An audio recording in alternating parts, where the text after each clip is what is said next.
மேஷராசி அன்பர்களை காண்போம். மேஷராசி அன்பர்களை பொறுத்தவரை 12ஆம் இடத்திற்கு சனி பகவான் வருகிறார். அவர் பெயர்ச்சியாகி வரும்பொழுதே அதே இடத்தில் சூரிய பகவானும் செவ்வாய் பகவானும் புதனும் 3 கிரகங்கள் சனி பகவானோடு சேர்கிறது.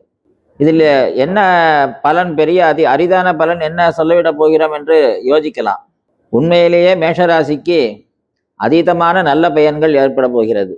காரணம் என்னவென்றால், 7க்குடைய சுக்கிரன் களத்திர பாவாதிபதி ஜென்ம ராசியிலும் கர்மம் லாபம் என்று சொல்லக்கூடிய இந்த 2 விஷயங்களையும் கொடுக்கக்கூடிய சனி பகவான் அயன சயன போகஸ்தானத்திலும், ருணம் கடன் வியாதி எதிர்ப்பு இந்த 3ஐயும் கொடுக்கக்கூடிய கிரகமான புத பகவான் விரயஸ்தானத்திலும், இப்படி ஒரு மாற்றங்கள் உள்ள ஒரு அதிசயமான ஒரு சேர்க்கை சேரும்பொழுது என்ன நடக்கிறது என்றால், கடன் தீர்கிறது, நோயிலிருந்து விடுதலை கிடைக்கிறது, சத்துருக்கள் எதிரிகளிடமிருந்து நமக்கு ஒரு பாதுகாப்பு கிடைக்கிறது.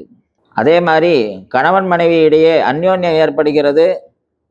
திருமணம் தடைப்பட்ட அனைத்து குடும்பங்களிலும் எதிர்பாராத திருமண நிகழ்வு கட்டாயம் நிகழும். அதே மாதிரி சுக்கிர பகவானுடைய அனுகிரகத்தினால எதிர்பாராம திடீர்னு வீடு வாங்கிடுவாங்க.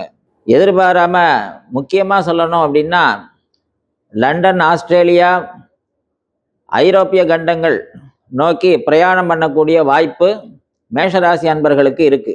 இந்த மேஷராசி அன்பர்களை பொறுத்த வரைக்கும் எப்பொழுதும் விளையாட்டு பிள்ளை என்று கூறுவோம் நாம். எதையுமே அவர்கள் ஒரு சாதாரணமாக கையாண்டு அந்த காரியத்தை சீரியஸாக செஞ்சு முடிக்கிறதுல அவங்கள மாதிரி திறமைசாலியை பார்க்க முடியாது. அப்படியாப்பட்ட மேஷராசி அன்பர்களுக்கு இந்த சனி பெயர்ச்சி மிகவும் அனுகூலமாக இருக்கிறது.